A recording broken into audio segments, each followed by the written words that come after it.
Hello, welcome to American Baker in Germany. I'm Michelle, and today we're going to make a two-tiered buttercream covered cake. It's not going to be covered in fondant. I know it's very odd for me.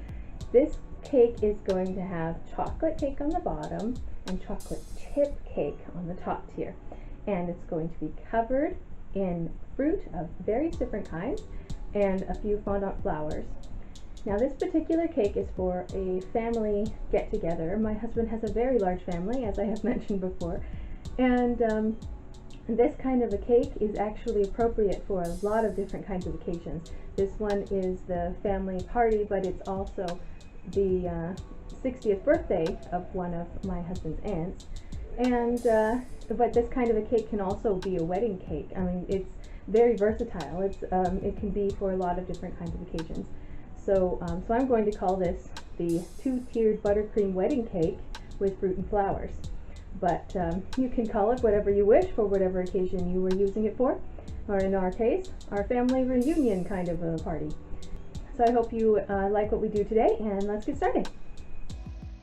I start out stacking the cake onto a cake board, the same size as the cake layers.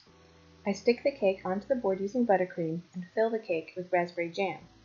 Then I crumb coat the cake and chill it in the fridge for about half an hour to allow the buttercream to set. Then I do the exact same thing to my second tier.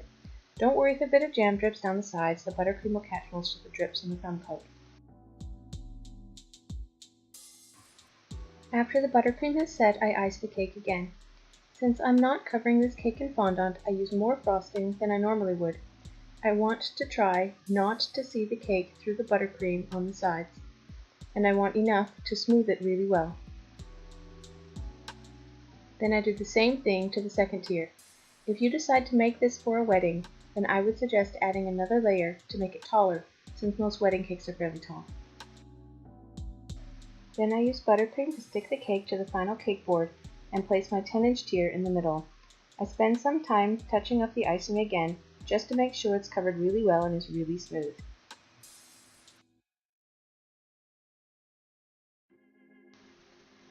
Then I use wooden dowels to add some support to the bottom layer. These are actually shashlik skewers that I cut with a pair of kitchen scissors to the height of the cake. Then I place them in a ring formation in the center of the bottom tier and place a small tier on top. So I have a whole bunch of different fruits.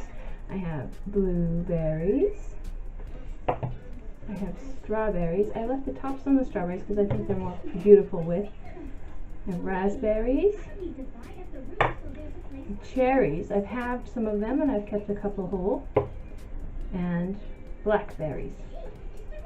We're going to decorate the cake with these fruits. I place the fruits along the bottom of both tiers, leaving space between them for the other fruits, and try to get colorful, semi-random groupings while still covering the entire connection between tiers. I actually had trouble getting the strawberries to stick, and I noticed that most strawberries are too large for the side of a cake. So if you decide to put strawberries on your cake, look for the smallest ones you can find. You can see my 1-year-old snitching fruit on the side.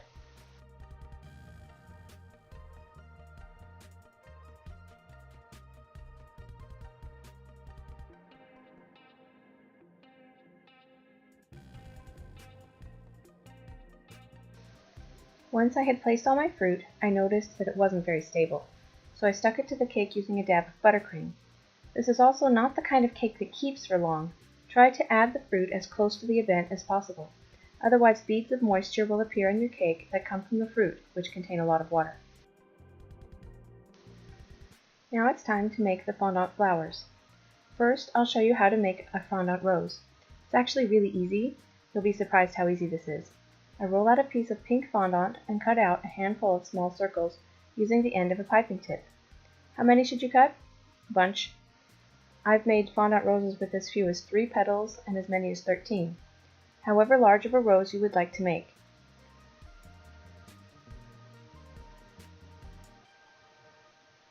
Now, to get the rose started, you pinch off a piece of fondant and roll it into a cone shape. That will be your base.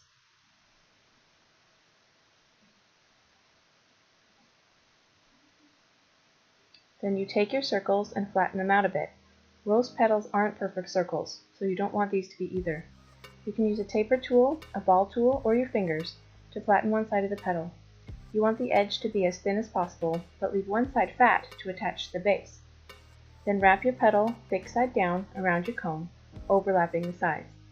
Now repeat the process with the rest of the petals, making sure to place the next petal with the middle near the edge of the previous petal. Also, don't let the top of the petals touch each other if you can avoid it. The bottom and edges of the petals should wrap around each other, but the top should be open. When you're deciding how many petals to use, keep in mind that even numbers rarely occur in nature. Try to keep to odd numbers, 3, 5, 7, 9, etc. It will make the rose look more natural and less fake. 3 petals is just a bud. I think I'm going to go with 5 today.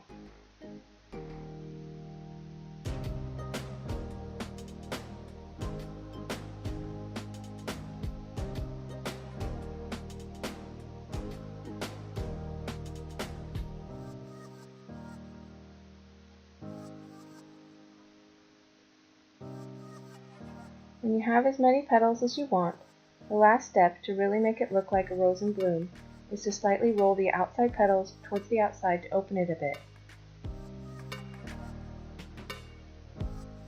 Look how pretty that is. Looks like a real rosebud. I'm going to set that aside. Due to technical difficulties, I can't show you the other things I cut out of the pink fondant.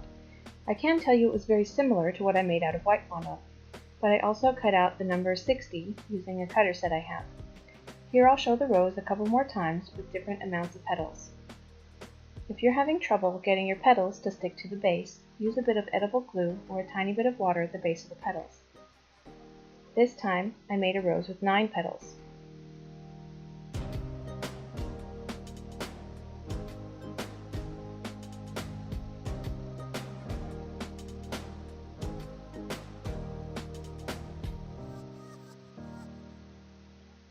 You can see how much bigger it ended up than the first one. The last one is just another little rosebud with 5 petals. It was a bit hard to see the white roses on camera.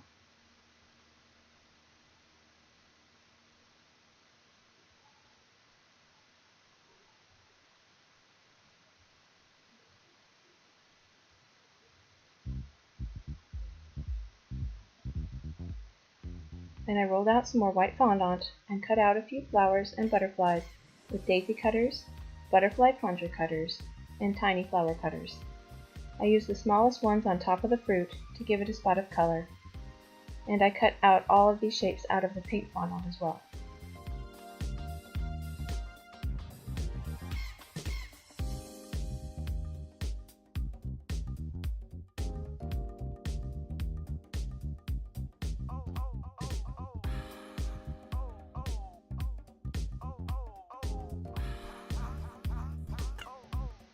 Lastly, I cut some shapes out of green fondant.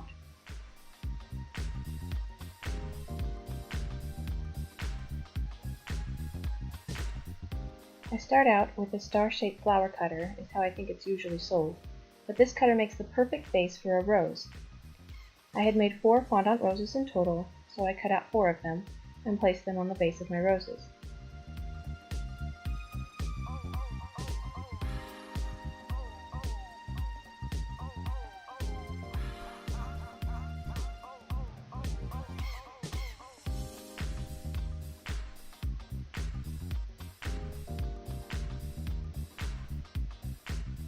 Then I used 2 sizes of rose leaf cutters to cut out a few leaves to accompany the flowers on the cake.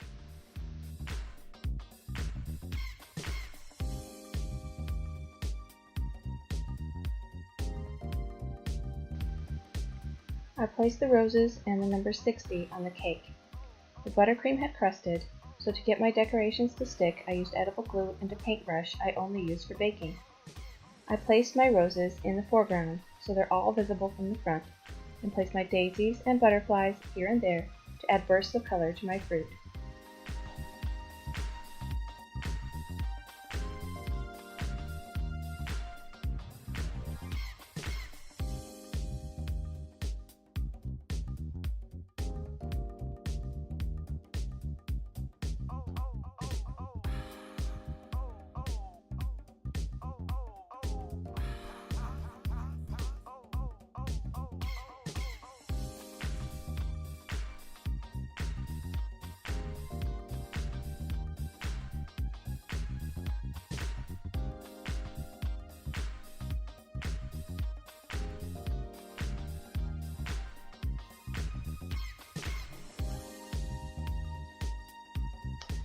Finally, I place my green leaves near my flowers.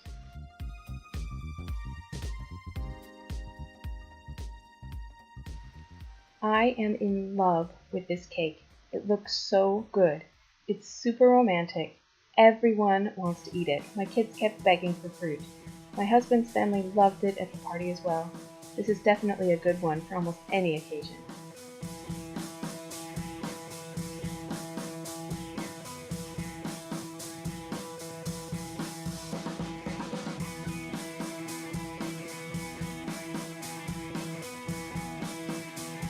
Basically.